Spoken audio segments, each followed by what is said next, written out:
Most people think collecting watches is about buying whatever's hot right now or maybe buying the hype, but that's not how you end up making a long-term play. That's how you end up overpaying for hype instead of owning pieces that actually mean something 5, 10, even 20 years from today. And for 2026, we're seeing a very clear shift. Collectors are moving back towards heritage, craftsmanship, and long-term value or long-term play instead of chasing the loudest trend on TikTok or Instagram.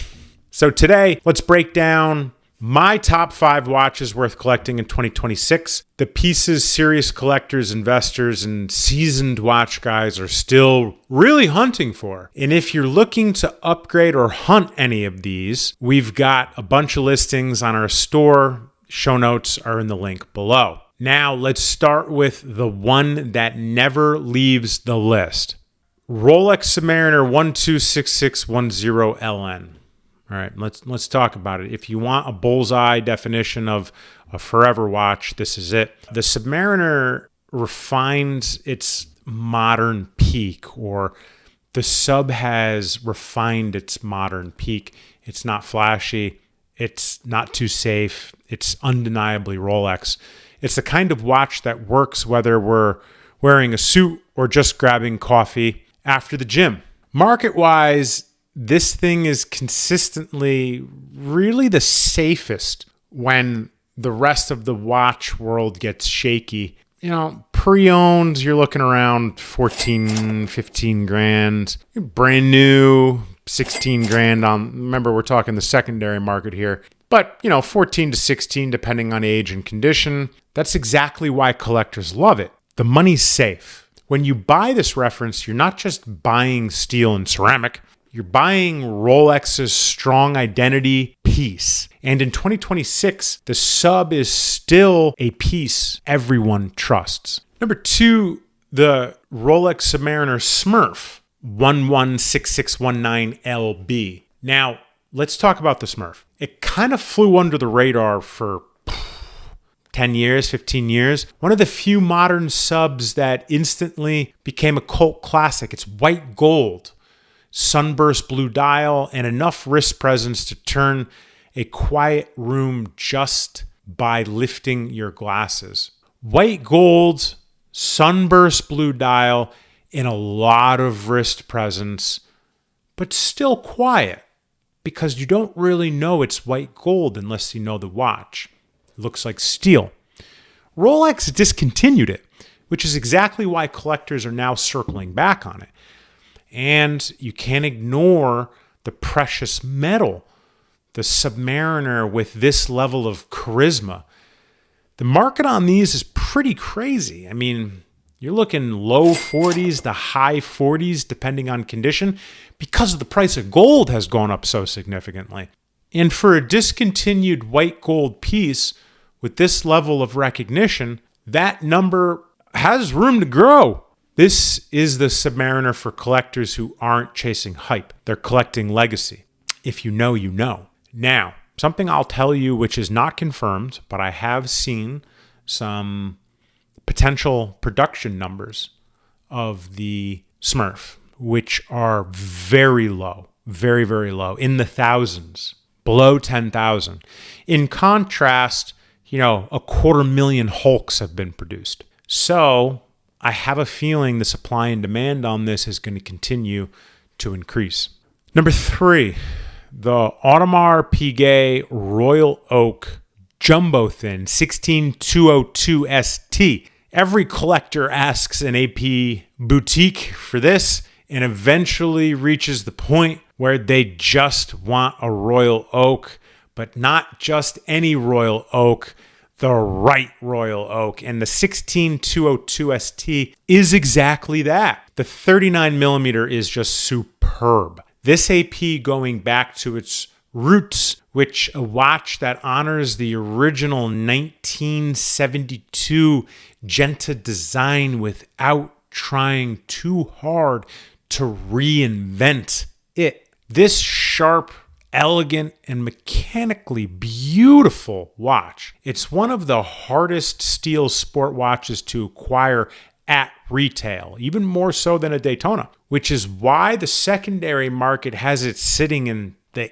80s, the mid to high 80s right now. I've seen some in the 90s. And here's the reason it belongs in this list. Trend cycles come and go, but the jumbo thin is the royal oak that outlives the hype. It's the reference historians will bring up for decades. Number 4, Audemars Piguet Royal Oak Double Balance Wheel Openwork 15407ST. Guys, we've done a detailed review on this watch. Check it out if you haven't seen it already. But this one is the opposite of subtle, and that's exactly the point. The Openwork is a watch that makes even seasoned collectors stop mid-sentence. The Openwork dial exposes AP's double balance wheel system, which isn't just flexing. It's functional engineering that stabilizes accuracy. And the finishing, it's the kind of thing that you only appreciate when you've handled enough high-end pieces to know how rare this level of skeletonization really is. Price range is, these days, almost 160 grand. And for collectors who want a statement piece that still appreciates, this will always be one of AP's modern masterpieces. If the jumbo is heritage, the 15407ST is the future flex that's been discontinued and has already jumped in value. Number 5, the Patek Philippe Nautilus 5711 1A. Now, let's finish with a watch that's practically defined the last decade of luxury collecting. The 5711 isn't just a stainless steel sports watch. It's the stainless steel sports watch. Every version is discontinued. Every version is climbing. And every version still has a wait list mentally attached to it, even though you can't get it at retail anymore. And it's hard to come by these, even as a dealer. There's not a lot available at one time. Current market sits around, 120 to 140-ish, depending on dial. People love to debate whether the 5711 is overhyped, but the truth is simple. This watch changed collecting forever. If you're building a serious long-term portfolio of watches, the 5711 isn't optional. It's foundational. These aren't impulse buys.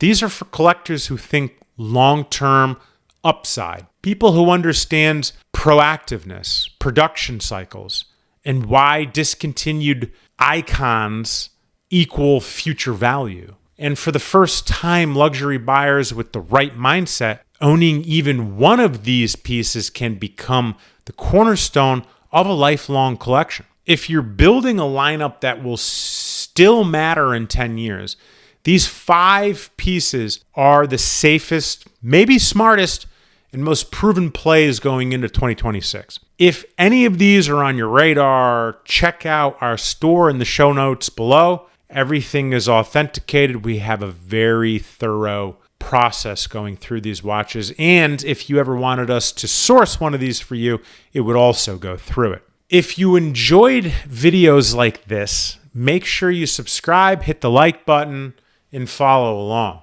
We've got more deep dives coming for collectors who want to buy watches with confidence and not guesswork. I'll catch you next time. Peace.